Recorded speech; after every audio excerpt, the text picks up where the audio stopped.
Action roguelikes are supposed to offer mindless fun with tons of replay value. While many developers get half of that right, it's rare to see a game truly nail the formula. Some titles manage to hook you in immediately, immersing you into its engaging mechanics, that satisfying grind, and progression systems that scale alongside the increasing chaos. Whether it's the visual accessories, slick animations, or unique characters and enemy designs, the best in the genre know how to make wasting time feel like a reward.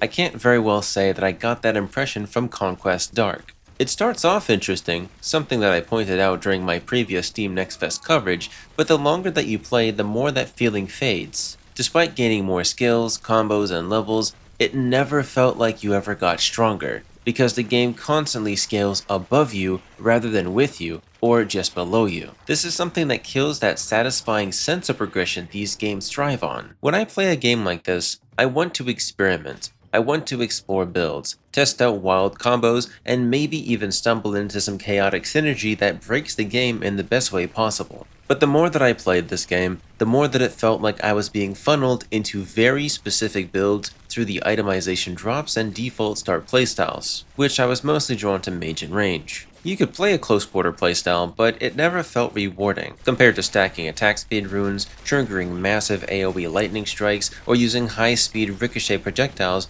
always outperforming any melee related skill while keeping me safe. No matter which melee build I tried for, I was constantly falling behind in damage and survivability, and there are many reasons for this. Take for example a build utilizing basic attacks. Why move around and do things when you can just stack up attack speed with Zaladon's Ring of Rapid Strikes once you've unlocked it? Added on top of that with throwing knives, throwing axes, short bows, or my personal favorite, lightning strikes to stack up tons of abilities. It just feels like the gameplay is overtuned, and also not at the same time because it's always going to be difficult. There is one optional feature, but one I don't get. Maybe I'm missing something, but the ability to show the character's breasts or penis feels completely out of place. It doesn't add anything meaningful to the gameplay or improve the experience in any way. It comes off like a weak gimmick, trying to stand out in the action roguelike scene where you can run around nude with a pixelated penis flopping about. I felt like it was a bit distasteful,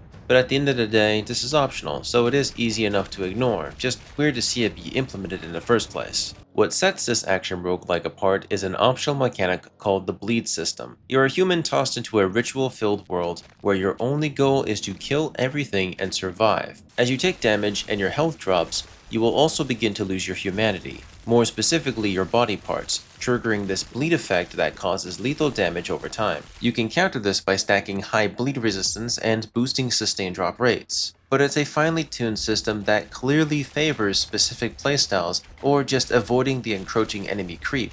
While it is an interesting concept, it will easily ruin your runs if you are not building around it, be that through movement speed, dodge, or resistance. Thankfully, it's optional and can be disabled if you would rather take your time and just enjoy the ride. The game rocks a PlayStation 1 inspired low poly high resolution art style, but still manages to feel high resolution generally thanks to its detailed backgrounds and overall presentation. It strikes a weird balance between retro and modern that works well for the setting. The soundtrack, on the other hand, does not land well. It leans into a tense, old school vibe that feels more suited for a thriller or a horror game, not an action roguelike with its repetitive loop.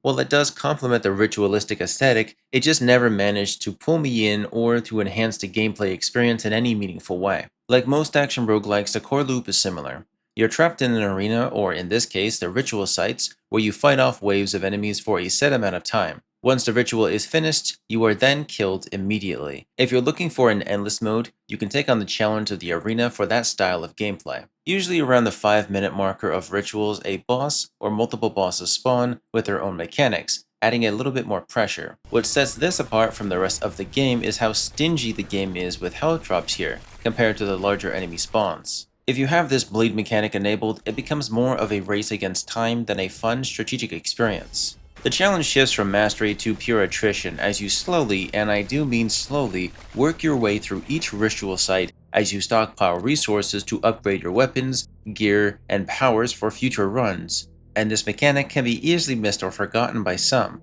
These resources can also be used on shrines to boost your base stats. The difficulty constantly ramps up, and after 10 hours of farming, you might realize that you've been ignoring key systems, or need to commit to a specific playstyle just to keep progressing. In my case, I pivoted to a magic playstyle, and it's obvious to see why. High attack speed, wide targeting, strong freeze chance, and it just worked more than any of the other builds that I didn't have much fun with. Everything about the survivability and efficiency lined up well, probably too well for this playstyle. In return for your time and effort, you unlock more powers, gear, and modifiers that help you make future encounters much more manageable, or rather, playable. Without these upgrades, your runs will always be predetermined. It becomes pretty clear early on what this game is all about. You will either get the tools to survive, or the game's just going to wear you down. After 8 hours, I found myself wondering if I was having fun or if the visuals of the chained lightning effects were. I kept defaulting to the same build over and over.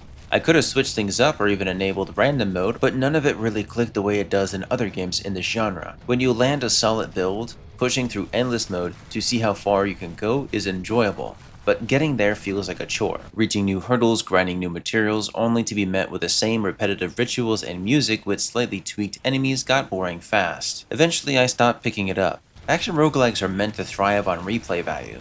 The good ones make you want to keep playing, even after having just finished a 5-hour straight session. Conquest Dark might hit better for somebody looking for a slower, more grind-focused progression loop, but if you're after deeper character creation, variety, and that engaging loop the genre is known for, this probably will not do it for you.